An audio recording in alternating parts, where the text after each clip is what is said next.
Unicargo is a logistics company that focuses on providing freight forwarding and logistics services to e-commerce businesses. They specialize in serving online entrepreneurs who have unique logistics needs, but are often overlooked by traditional freight forwarding companies.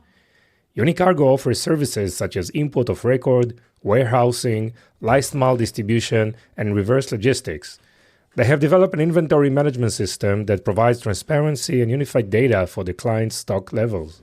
They also use technology and analytics to help e-commerce brands improve their transit times, reduce cost, and optimize their packaging. In this conversation, Refael Elbaz, the founder and president of Unicargo, discusses the importance of optimizing packaging and logistics in e-commerce businesses. He emphasizes the need to reduce packaging size and weight to save on shipping costs. Refael also highlights the benefits of consolidating shipments and using ocean freights for cost-effective transportation. He advises businesses to prioritize compliance and understand the regulations and requirements of new markets before expanding internationally. Refael also shares valuable insights on the importance of building the right team and knowing one's limits in order to scale a business successfully. Welcome to the Ecom Pulse, your heartbeat to the world of e-commerce. I'm your host, Eitan Kotter. Join us as we meet with industry leaders, marketing experts, and the innovative minds behind the tech that is shaping the e-commerce future. So plug in, gear up, and get ready for a pulse-pounding journey into the heart of e-commerce. Hey, Refael, how are you? Hey, Eitan, I'm good. Thank you very much. How are you today? Doing well. Thank you for the time. Good to have you here. We have exciting topics to discuss today. All things shipping, inventory, supply chain, international expansion, all the fun stuff, right? Yeah, thank you for having me, man. Yes, great. So you are the founder, president of Unicargo, and I saw something really interesting on your LinkedIn profile that you've added that you are always hiring, right? Always hiring. So this is great to hear. Tell us a little bit about Unicargo and why you are always hiring. All right, that's a good point. So my name is Refael, as you mentioned. Unicargo is a company I founded back in 2015, almost 10 years ago.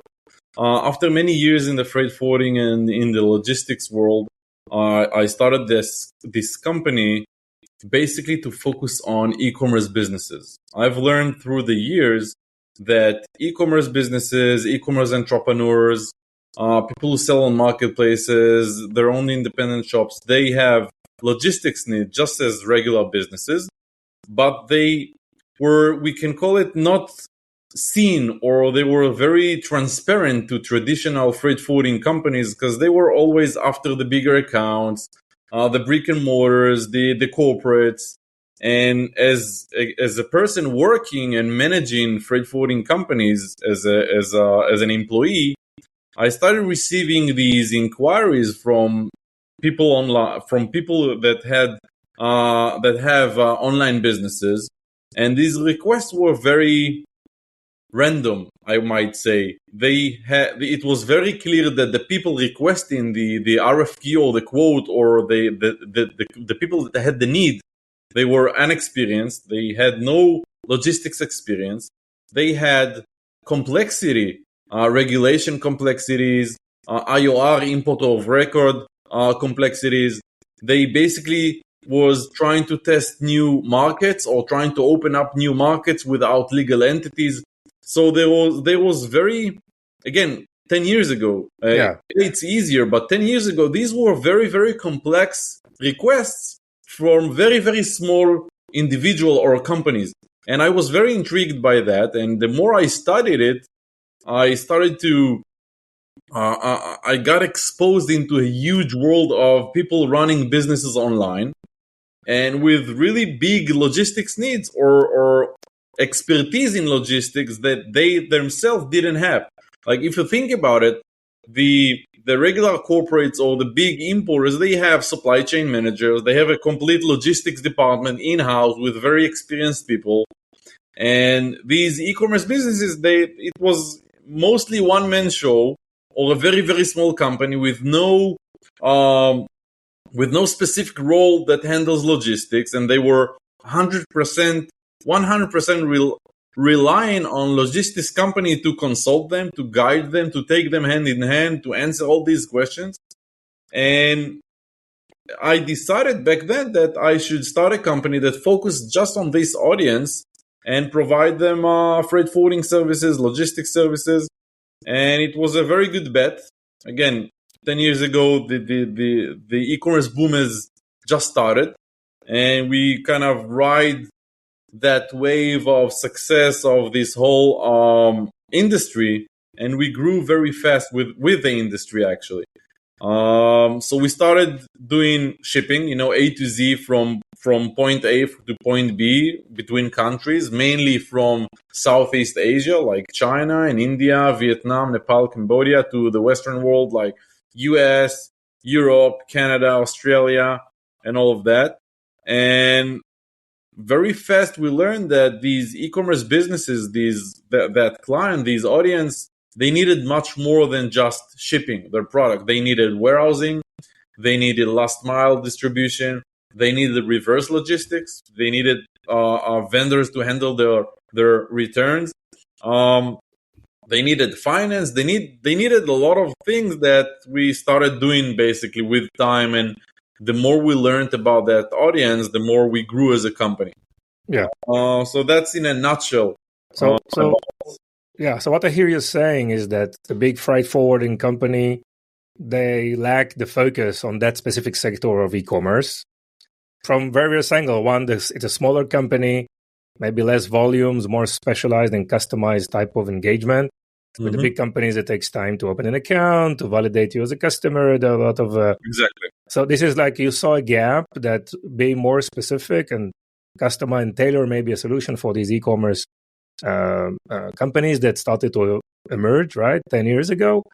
And the main area of the solution and let's say the special services that you provide are around probably special quantities, like lower quantities, international specification, returns, and you say also you're providing also finance and some other support activities. So let's try to explore further what are the additional services beyond traditional shipping, maybe that is common and basic that you are providing today. So the one of the most common requests from these online businesses, they came from all over the place, right? We are a global company. We have clients from all over the world. And one of the main things that we've noticed is that a lot of them didn't have legal entities in the marketplaces they operate in. So, for example, you have a great online business in the US, and now you want to open up Canada. So now you need to start moving cargo from the US to Canada commercially, like moving pallets, big shipments, store them in Canada, and then fulfill them from there to the domestic market. Canada is the simple example. Let's talk about Japan. You want to open up your Japanese marketplace. So now you have to import product into Japan. Now, none of them wanted to start a Japanese company and have a Japanese CPA because that's a big investment for a smaller business, right? So a lot of them came with a request of, hey, you know what? I'm doing well in the US, or I'm doing well in Europe or whatever. And now I want to expand my business into Japan or into the US or into Germany, into the UK. Here is the shipment that we have, all right? These are, 50 boxes, 100 boxes. These are their sizes. That's the weight. That's their commodity. And we need you to do everything else. So now you had to provide we call it IOR, import of record services, right? You cannot import into a domestic market commercial goods, like big quantity of goods, without having a legal presence, a company, a limited liability company. You have to pay your duties, you have to pay your VAT, you need to understand customs regulation laws. What kind of products are you allowed to import? What kind of products needed special certification? Not only that, it's the fact that these companies are non-experienced shippers. They don't really have huge background in international shipping and logistics. They didn't know the regulation. Now, in the regular business world, the traditional business world, and the way things are going is you, as an importer of record, you as the owner of the commodity, you are liable to the regulation, right? You need to know exactly what labels you need to put on your box. you need to know what certificates you need to issue or what test reports you need to do to your product in order to import it into a specific country. Now, imagine that they didn't know it. Yeah. They were liable to do it. They were the responsibility is theirs, but they didn't know it. And we learned it very fast, right? One shipment got stuck and we came back to our client and say, hey, didn't you do this and that? Didn't you have the test report? And we very fast find out that he didn't even know what we are talking about. Yeah. For him it was Chinese, and then we learned that we need to be a compliance experts for our clients because they won't do it. And that's a specialty you start to learn, and then you start to teach it to your team, to your sales team, to your customer service team. And it's very uncommon in the international shipping world that you have to do the regulation for your client. It's vice versa. Imagine a client moves a product for years and years and years. He knows exactly what he needs. He knows exactly how it's been done. Because again, he's been doing it for years. Yeah. And this type of client, it was their first time. They had no clue. They had no professional people in their company to do it. So you had to do their regulation. You had to do their compliance, import compliance, basically provide them with the entity at the destination market to be able to import the product. Now you need to provide them a warehouse as well, right? You are their logistics vendor, so they will come to you with a request for warehousing, a request for fulfillment, a request for distribution, a request for reverse logistics to handle the returns. So basically we started building let's call it products, the company products based on our clients' demands or requests. Amazing. So this is a kind of an evolution that you learned from experience of actually moving stuff from different countries and find what's wrong, what's missing, and get back. And also learn from customers what's required and offer this as a service as part of the product, as you say, that are provided by Unicargo to the customers. 90% of what we learned, 90% of the things we learned it from the customers. So 90% of the products we've developed here as a shipping product, or as a logistics product, came from the field. It came from the actual customers. And obviously, this is an ongoing evolving progress, right? Every time you learn new things, and exactly time is passing by, and there are new rules, probably new way of doing things, new maybe end shoppers, customer expectations of timing and turnarounds that are still evolving. What are some of the latest trends that you see in this sector? Well, we see a lot of marketplace involvement into Walmart, into Target. We see a lot of people expanding into Asia. Japan is a very interesting market that people are looking after. Australia is a very interesting market that people are looking after. A lot of tech has come into play, integration. So you have, as a company, as a logistics provider, you have to keep up with technology. You have to staff, a CTO and integration people, because again, nobody really wants to work manually, and it's a very big change from what we've seen 10 years ago. Automation has come into place a lot.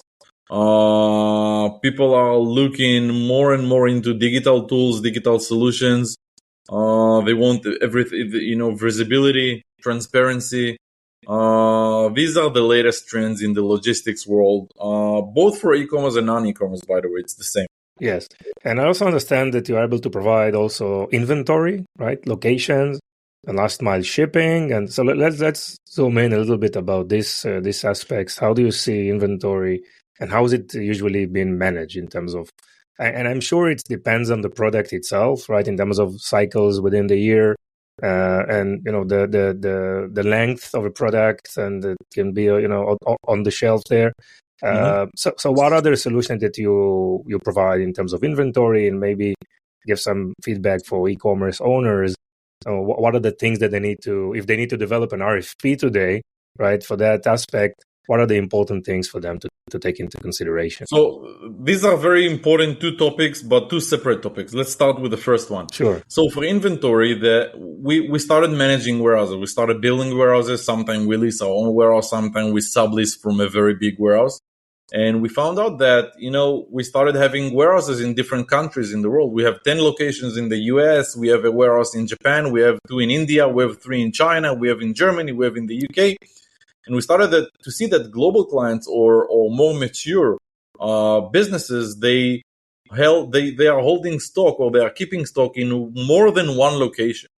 So we had to develop what we call an IMS, inventory management system, where we connect into different warehousing system internally on the back office, but we present it to our customers as a one dashboard. So basically our technology is able to connect to different WMSs, warehouse management systems, different vendors, different providers, and translate it all into one simplified language where, SKU on a SKU level or on a box level or on a pallet level with one unified dashboard and one unified data set.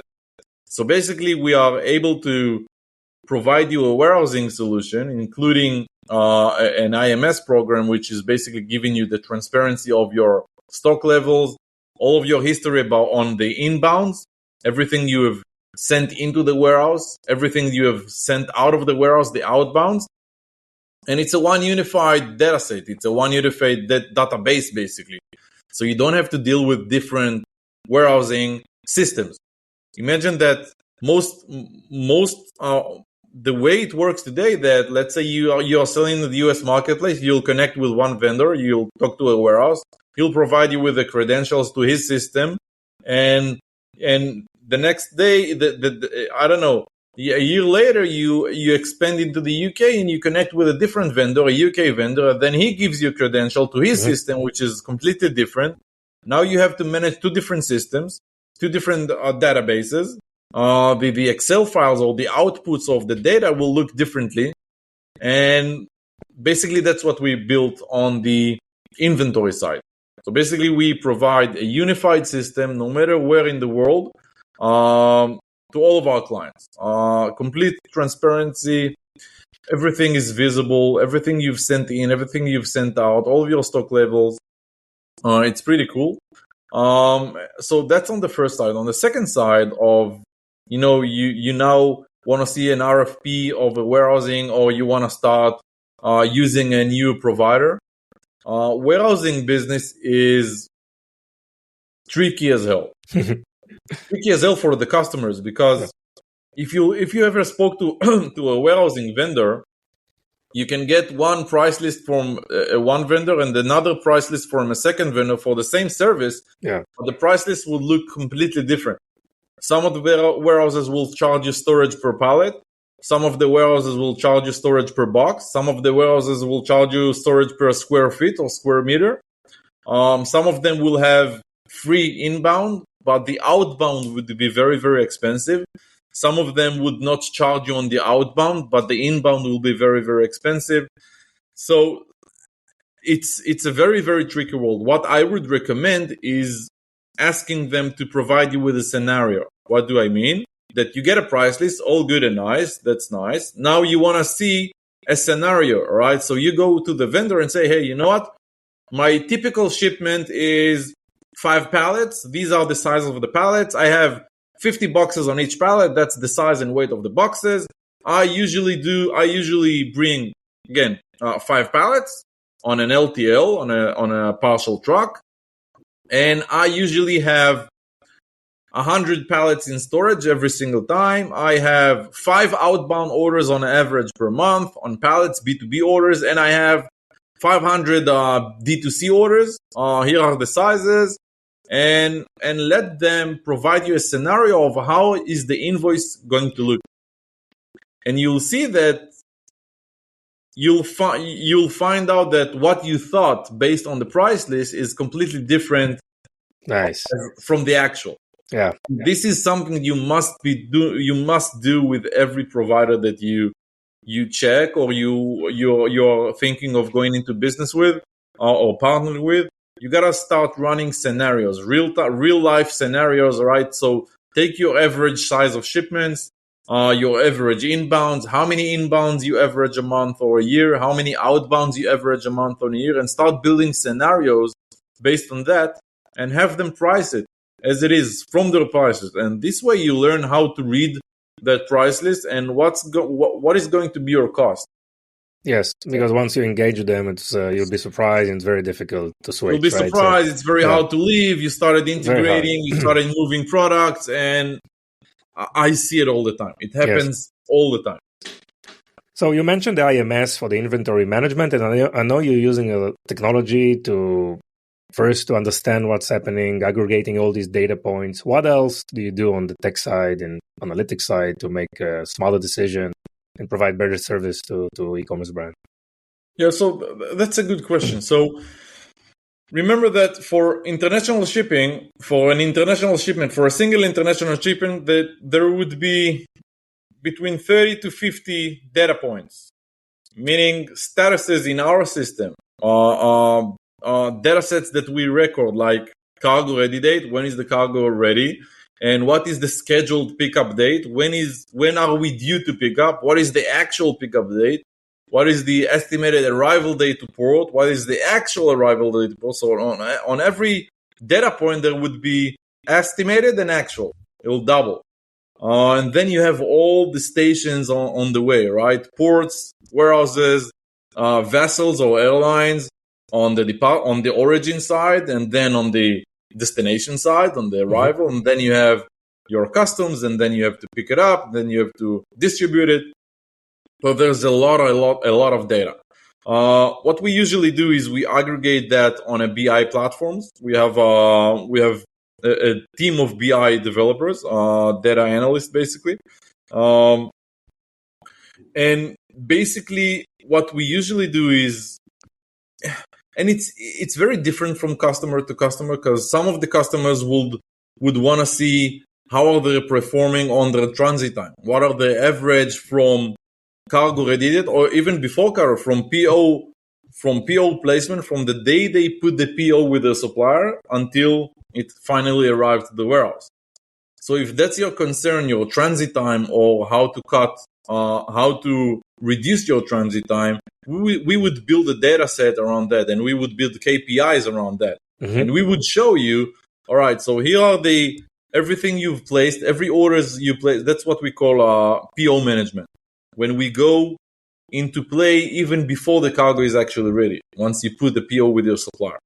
So if you are interested in your lead times or reducing your lead time, we would build KPIs around that, right? We would estimate and we would measure the actuals. And once you run with it, you start to build data a month, 2 months, 3 months based, and it really depends on how frequently you ship, right? How many volumes you move.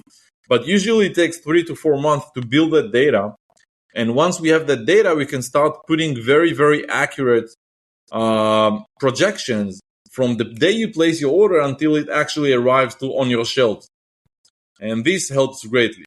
Yeah. If you're interested in reducing your costs, there would be different measures that we will look into, like consolidating your shipments, right? Where are your suppliers located? Are we able to consolidate your orders into a big shipment and then move it all at once to save money?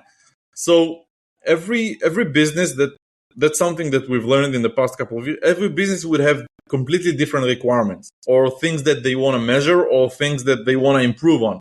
And based on that, you would start building the KPI, start building the data, and then you can start giving them the projections or some estimates around. So, Refael, many of the companies these days are focused on profitability. Okay, what are some of based on the data that you've aggregated and the knowledge that you have in the industry, what are some of the issues or the areas where you feel that this area of shipping, inventory, warehousing, last mile, all the logistics aspect of things, where do you see the major areas for improvement, again, from profitability standpoint? And what are some of the tips that you can provide around this area and helping e-commerce brands improve profitability? Yeah, that's a good question. Now, again, there is no one size fits all in this scenario. But let's take, for example, if you do cross border D2C, right? You fulfill from China or from India directly to the end consumers. So there, what I would want to measure is your volume versus actuals. How volumetric is your packaging?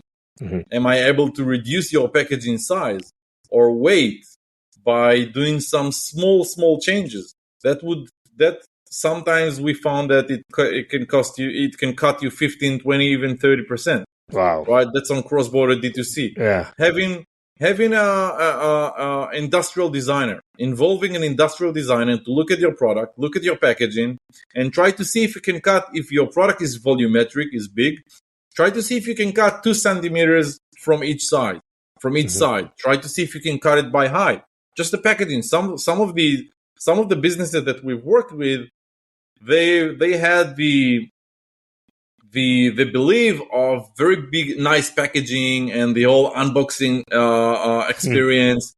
But you work with that in mind, you build big boxes, you build bulky boxes, bulky packaging, and that costs you a lot of money. Yeah. If you're able to reduce these by 10%, 15%, your impact on the logistics cost would be crazy. Amazing. And we've actually got industrial designers connected with our customers, and they were Mhm. working on their product and doing improvement just on the packaging side.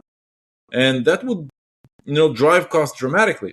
If you ship B2B, right? If you ship boxes across the ocean, right, in containers, so you wanna, that's also applicable because even if you cut 1 centimeter from every packaging from your package box, then you are able to fit maybe not 40 into a master carton, but you're now able to fit 50 in a master carton. And the Yeah. master carton is the same size. So you are able to put 10, 20% more in a shipping container. And that's, again, immediate saving. So I would look at volume. I would look at size of packaging. And that's, again, from our experience in the e-commerce world, a lot of businesses fall there. They have a lot of room for improvement there. That's immediate saving.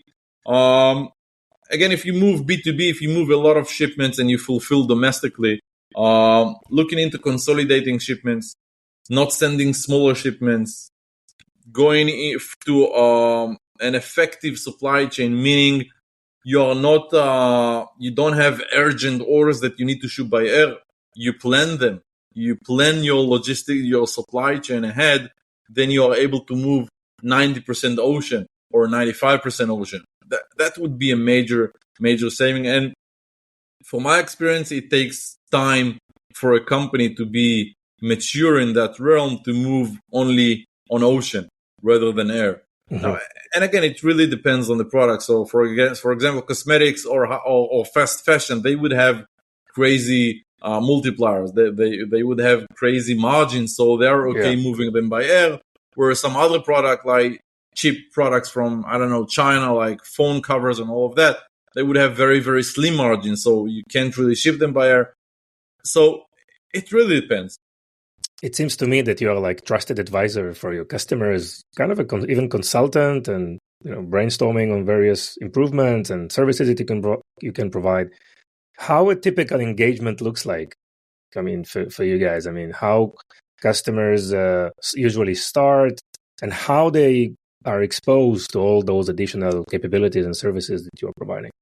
So that's a beautiful point.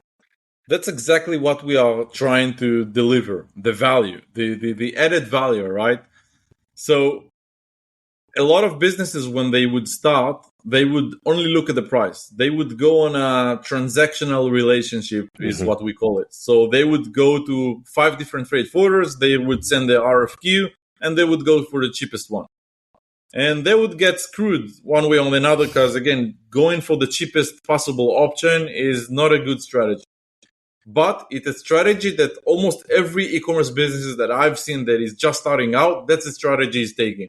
Yeah. Later down the line, when the business gets mature, gets bigger, now he's much more dependent on his supply chain. And now every delay, every fuck up, every problem that your supply chain causes you, it's a major pain.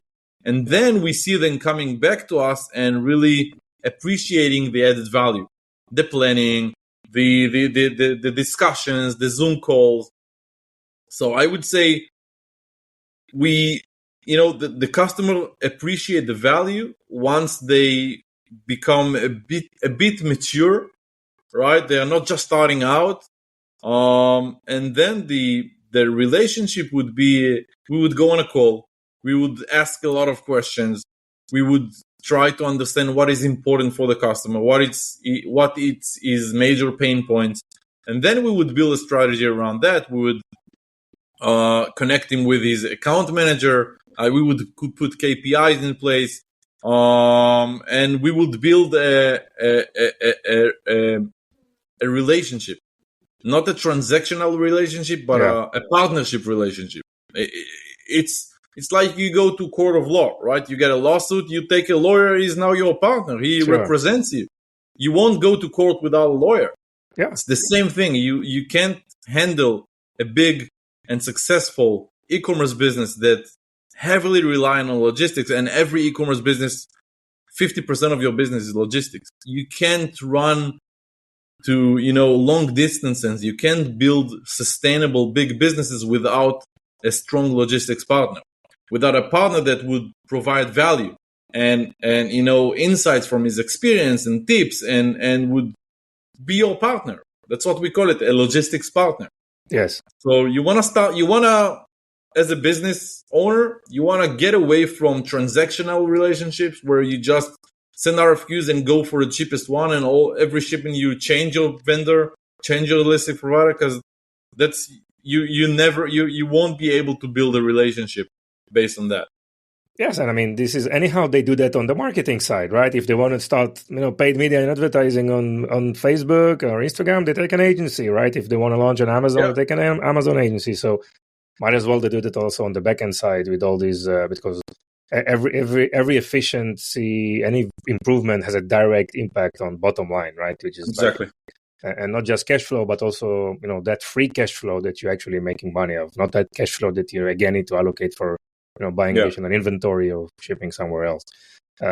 So if we take, for example, the scenario of cross-border or international expansion, okay, let's take this as a scenario. What are some of the tips or processes or the right way to go, right, when you want to penetrate a new market as an e-commerce so brand? The first most important thing is compliance. Before you even think of putting a cent on a certain specific product, before you put your PO, before you do anything, you want to start thinking, and again, here comes into play your logistics partner. You want to talk to your logistics partner, say, hey, here is my product. I want to go into Japan marketplace. I want to go into Germany. I want to go into the UK. And first of all, you would start discussing about the requirements. What is needed in order to import X product into a specific country? Do you need special certification? Do you need special permits? Do you need special test reports? Mm-hmm. Do you need this or that? And you'll be surprised that 60-70% of business owners, e-commerce business owners, would fall there. They would go, they would place their PO, they would pay the supplier, they would produce the product, and only then they would remember to, and you know what, sometimes they won't even require, they'll ask you to send it. Hey, here's my product, here's my RFQ, I need to ship 100 boxes, here's the pickup address, here's the delivery address. And then we would start asking them question, hey, do you have this, and that? Do you have this specific labeling? Did you follow that and that regulation? And they would go like, oh, shit, I didn't know. What do we do now? So first of all, before you do anything, you want to discuss it with your logistics provider. Start tackling compliance. And if you sell on a marketplace like Amazon, Walmart, and Target, you got to remember marketplace compliance is very different than import compliance. Sometimes you would need X, Y, Z to sell on Amazon, but customers would need different things, right? Amazon cares about to cover their assets, the different UL standards and this and that, and customers would look at different things. So even if you got approved to sell a product on Amazon or on Walmart, doesn't mean that you can actually bring it in now, right? So that's very important. So that would be the first part. Second part is have a, first of all, and I hope that people would know what are their costs. What are your landed costs, right? So you're gonna store it in a warehouse, you're gonna house it in a warehouse, all right? So how much is it gonna cost you? How many products are you estimated to move? You gotta build a business plan. Yes. How many products am I expected to move in the first month, second month, third month, the first year, right? All right. So I'm expected to move, I don't know, 5,000 products in the first year. All right. How many products do I need to put in as an inventory in my warehouse? How much is it going to cost? And then I'm going back to the first tip that we discussed. Run scenarios. Understand. You got to make sure you understand your logistics costs. And these are tricky, right? There are import duties. Sometimes you have VAT. If you import into Canada, Japan, or Europe, you'll have VAT. Are you going to claim it back? Do you have a company? Do you have an entity? So I would start focusing on the regulation side, the logistics planning, and let's call it the accounting side of the business before doing anything. That would be the first three pillars I would look into before I would start an expansion. Yes, and as I understand, all these pillars are again, they can work with Unicargo to get clarity. Yeah, except from the financial side, on a CPA level, VAT, claiming it back, having a company, reporting to tax authorities. Except that, everything, Yeah, but in terms of local entity, the legal stuff, the regulation, the test reports, all that can be That's exactly what we do. Amazing. Great, Refael. What are some of the things that you learned from your career, in logistics and your activities with e-commerce? What are some of the probably lessons you learn and some of the tips that you can provide from your experience? Well, you asked me about my LinkedIn slogan that we are always hiring. That's a good time. I'll address that. So it might sound like a cliche. It might sound very obvious, but I don't know exactly how to explain it. You gotta go through something. You gotta go through a certain path in order to really observe the fact that people make businesses. If you want to scale business, if you want to grow businesses, you gotta have the right people in your team. You gotta have the right team, and you can't grow without people. You can't grow without the right people, sir. You can bring people, but if that's not the right people, the right team, you won't be able to grow, or it will be very, very painful to grow, and you'll want to die on the way.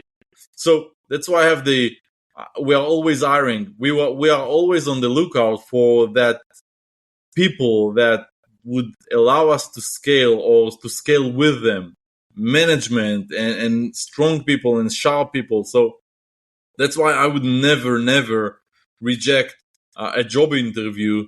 And that's why my HR manager, there are certain positions are always open. For that specific position, I say, you know what, never close this. I want you to put 50 CVs on my desk every day. I'll love that, right? Yeah. So because that's the way you grow a business, and it might look as an investment. A lot of people when they start their business journey will look at it as an expense. They would look at it as if I don't need it, I won't recruit it because it's an expense. You gotta pay it. But at the end of the day, if you have the right plan, if you have the right strategy, and if you understand how to bring the right people, that expense become a huge investment. And I can't even tell you the ROI on bringing the right people. It's insane. Nice. It's insane. It's in the millions. It's insane. That's one of the lessons I've learned in the past years. That's one. Secondly, know your limits. Like know what you're good at and what you're not good at. I'm not the CEO of my company anymore. I brought a CEO because I thought I could find a better manager than myself. And the day I found the right manager, the company took off. And I'm happy. and everybody's happy. My wife and kids are happy, and I do what I love, and which is building businesses and growing and visioning and strategizing. And I brought somebody who can manage the company, that big ass company that we built, better than me.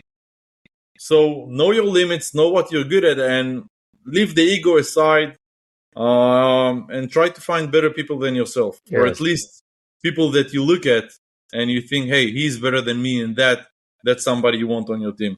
Yeah. I mean, knowing that you reach your limits is an egoless effort, right? I mean, how do you know that you reach your limits? This is something you feel inside. You start to suffer. Okay, something you feel inside, right? You feel it. You're not happy anymore. Yeah. You've built something, now it's growing and growing and growing, and all of a sudden you are sleepless, you have no energy, it's too much, it feels like a burden. Yeah. That's when you know you're not doing the right thing, you're not in the right position. And it's like an internal compass that you have to be very careful and listen to, and act upon it once you feel it. Interesting. And for you, what's more important, like reach this end goal, or just enjoy the process, enjoy the road together with people and evolve, with what's out there? I had, when I started out, I don't know, until 2 or 3 years ago, I had this romantic dream of reaching 40 and selling everything I have and just doing nothing, enjoying the success and the fact that I don't need to work anymore and my kids don't need to work.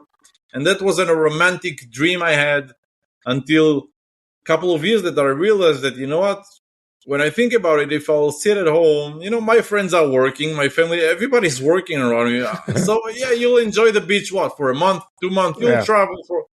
But at the end of the day, I found that what drives me and what motivates me and what makes me happy is the building things, doing things. So to answer your question, I think the end goal here, for me at least, is to keep on doing big things while I'm at ease, while I enjoy it. And going back again to that internal compass, that you gotta be very honest with yourself and understand and know if you're really happy with what you're doing, if you're jumping out of bed in the morning full of energy, and that would say the compass is leaning in the right direction. And that's a secret for me. Nice. It's great to hear, really, Refael. Very nice. Very nice. So I guess that if you're enjoying yourself in work and you're passionate about what you do, there's also some other things that you do outside of work. So maybe this is a good time to share a fun fact about you. Well, fun fact. Let's see. I don't know how fun it is. I have 4 little boys. Okay. I have 4 little boys. Listen to that. The oldest one is 7, yeah? Okay. So that's 4 boys in 7 years. Wow. I enjoy surfing, wave surfing, motocross, dirt biking. I got my kids into it, and again, they are very, very little. So people look at me sometimes and think I'm crazy. I have a 5-year-old who does dirt bikes with me, and I bought him a motorcycle, and my 7-year-old is surfing with me. So wow. It's fun, but it's also hard work. But again, if you're happy with what you did as your day job, gives you enough time with your family, that's for me the secret ingredient to a happy life. Enjoying what you do in your professional life, enjoying your time with your family, doing things that you love with your family and kids. For me, that's the secret sauce. Very interesting. Very interesting. So, Refael, anything else you want to add? I don't know. No, I don't think so. I think we pretty much covered it all. Amazing. So thank you so much. Thank you, Eitan. It was really a pleasure to have you here. Thank you very much. Bye-bye. Thank you for joining us on this episode. Your support means the world to us. If today's episode has been insightful for you, consider sharing it with someone who would also benefit. Even one share can make a big difference. Looking to elevate your e-commerce game? Discover Vimy, a multi-channel e-commerce platform that will transform your business with the power of shoppable video. Visit us at vimmi.net to learn more. It's Vimmi, VIMMI.net. Thank you for being part of our journey. Stay tuned for more invaluable insights in our next episode.